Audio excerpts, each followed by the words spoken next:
kelompok 3, nama saya Anggun. Nama saya Abdul Ginting. Nama saya Zafar Nabila. Nama saya Sofia Maiti. Di sini kami akan mempresentasikan materi tentang transport elektron. Selamat menyaksikan.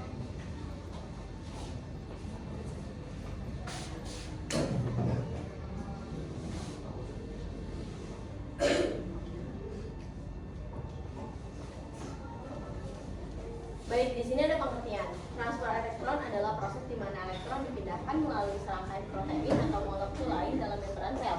Proses ini menghasilkan energi yang digunakan untuk mengubah ADP menjadi ATP, yang merupakan sumber energi utama bagi sel. Dalam sel eukariotik, transfer elektron terjadi di mitokondria, sementara pada sel prokariotik, proses ini terjadi di membran plasma. Baik, selanjutnya akan dibacakan oleh Pak Safir. Lokasi terjadinya membran dalam mitokondria pada organisme eukariotik seperti manusia, hewan, dan tumbuhan. Sebagian besar transport elektron terjadi di membran dalam mitokondria.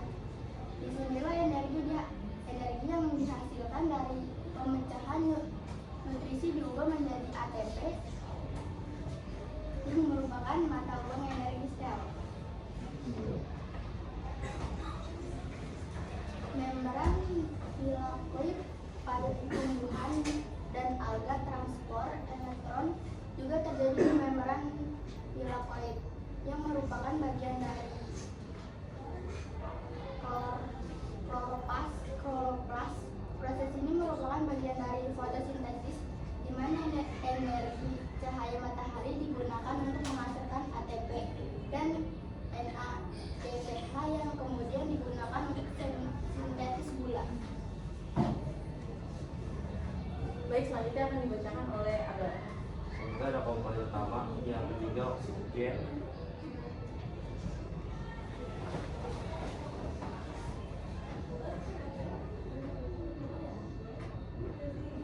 Komponen utama dalam transport elektron khususnya dalam konteks fotosintesis dan respirasi seluler meliputi 1. NADH dan FADH2. Molekul ini berfungsi sebagai pembawa elektron yang dihasilkan selama reaksi metabolik. NADH dihasilkan selama glikolisis dan siklus asam sitrat, sementara FADH2 dihasilkan selama siklus asam sitrat. Yang kedua, rantai transport elektron atau ETC. Ini adalah serangkaian kompleks protein yang terletak di membran mitokondria pada respirasi atau membran tilakoid pada fotosintesis. Elektron yang diangkut oleh NADH dan FADH2 meliputi kompleks ini menghasilkan energi yang digunakan untuk memompa proton ke ruang antar membran. Yang ketiga ada oksigen. Dalam respirasi seluler, oksigen berfungsi sebagai akseptor elektroaktif. Oksigen menerima elektron dan proton untuk membentuk air. Yang keempat ada ATP sintase. Enzim ini menggunakan gradien proton yang dihasilkan oleh rantai transport elektron untuk mengubah ADP dan fosfat anorganik menjadi ATP.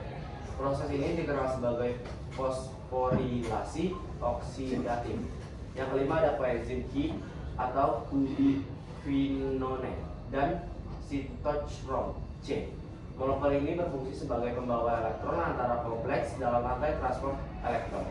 Yang keenam ada proton atau H+. Ion hidrogen ini terlibat dalam pembentukan gradien elektron kimia yang diperlukan untuk sintesis ATP.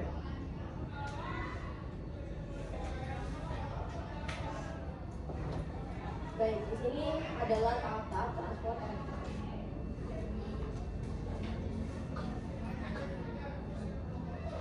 Oke, baik. Di sini saya akan menjelaskan mengenai tahap transport elektron. Dan di tahap transport elektron ini kan menghasilkan ATP. Dan sebelumnya itu kan ada yang namanya elektron NADH dan juga elektron FADH. Nah, NADH dan FADH ini tuh belum bisa digunakan oleh tubuh karena masih dalam, kalau bisa dikatakan seperti bahan yang belum matang lah. Dan di sini tuh NADH dan FADH itu memiliki proses yang berbeda.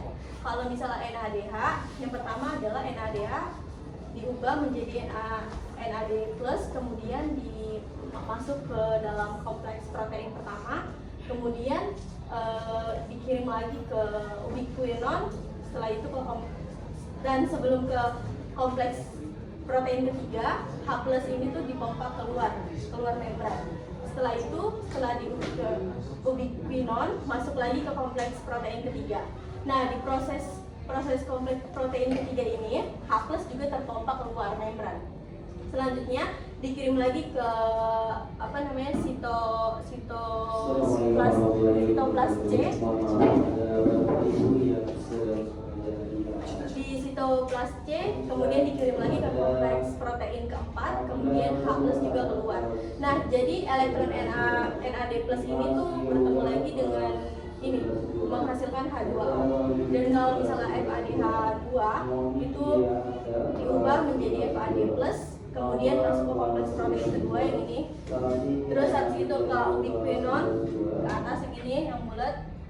Dan setelah itu disalurkan lagi ke kompleks protein ketiga. Di kompleks protein ketiga, H+ ini dipompa lagi keluar.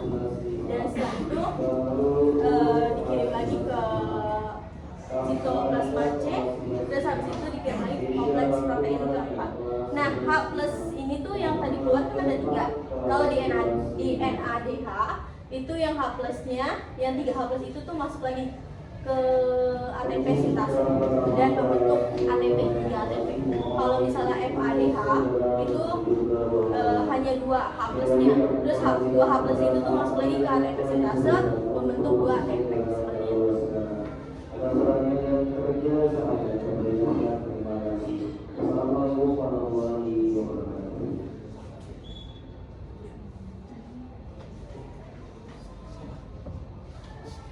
Selanjutnya akan dibacakan oleh Abel.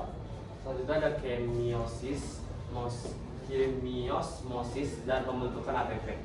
Kemiosmosis adalah suatu mekanisme pengkopelan energi yang menggunakan energi yang tersimpan dalam bentuk gradien H+ untuk menggerakkan kerja seluler.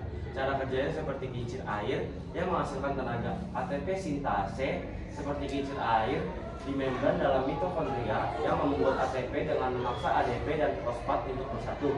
Proses ini hanya dapat terjadi jika aliran ion hidrogen yang memutar strukturnya yang seperti roda. Ion hidrogen mengalir menuruni gradien konsentrasi dari luar antar membran ke matriks. Gradien ini dibuat menggunakan energi dari NADH dan FADH yang dibuat lebih awal dalam respirasi. Hidrogen yang mereka bawa terbagi menjadi ion hidrogen dan elektron. Elektron yang bergerak melalui rantai transport elektron ke oksigen, tempat mereka menghasilkan energi yang memompa ion hidrogen melawan gradien konsentrasi mereka dari matriks ke ruang antar membran, sehingga mereka dapat mengalir kembali ke bawah. Proses ini seperti menggunakan pompa air untuk memompa air ke atas bukit, sehingga air dapat mengalir ke bawah dan memutar kincir air. Lalu ada pembentukan ATP. Adenosin trisfosfat adalah molekul pembawa energi yang dikenal sebagai mata uang energi kehidupan atau bahan bakar kehidupan, karena merupakan sumber energi universal untuk semua sel hidup.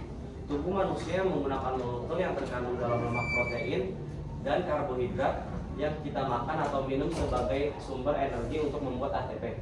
Ini terjadi melalui proses yang disebut hidrolisis.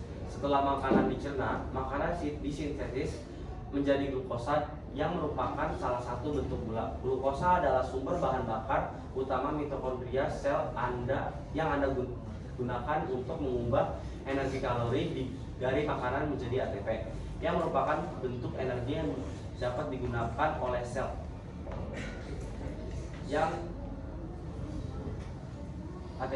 Sel ATP dibuat melalui proses yang disebut respirasi seluler yang terjadi di mitokondria sel.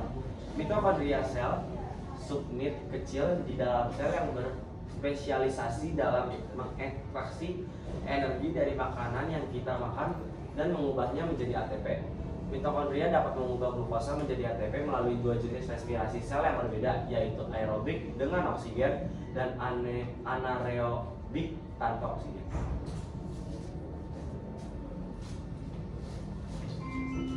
Dan ini adalah bentuk penjelasan dari pembentukan ATP.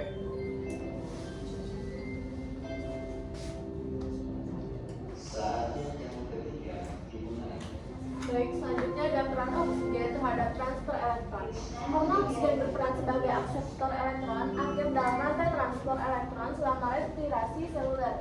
Di dalam mitokondria, elektron yang dilepaskan dari molekul makanan melalui proses oksidasi bergerak melalui serangkaian protein dalam membran dalam mitokondria. Oksigen menerima elektron-elektron ini dan bereaksi dengan proton H+ untuk membentuk air H2O. Proses ini juga menghasilkan energi yang digunakan untuk mensintesis ATP, sumber energi utama bagi sel. Tanpa oksigen, rantai transfer elektron tidak dapat berfungsi dan produksi ATP akan berhenti. Nah, selanjutnya itu ada dampak biologis. Dampak biologis dari transfer elektron ini diantara lain yang pertama itu adalah efisiensi energi, memastikan bahwa energi dari makanan dapat digunakan secara efisien oleh sel-sel tubuh. Dan yang kedua itu adalah menghasilkan ATP, sumber energi utama yang dibutuhkan oleh sel untuk menjalankan berbagai aktivitas dan fungsi vitalnya. Dan yang ketiga, kelangsungan hidup, mendukung kelangsungan hidup sel dan organisme dengan menyediakan energi yang diperlukan untuk pertumbuhan, perbaikan, dan fungsi seluler lainnya.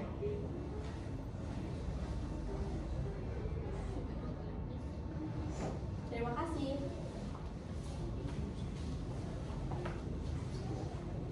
Mungkin cukup sekian dari kelompok kami meja 3. Dari kami kurang lebihnya mohon maaf.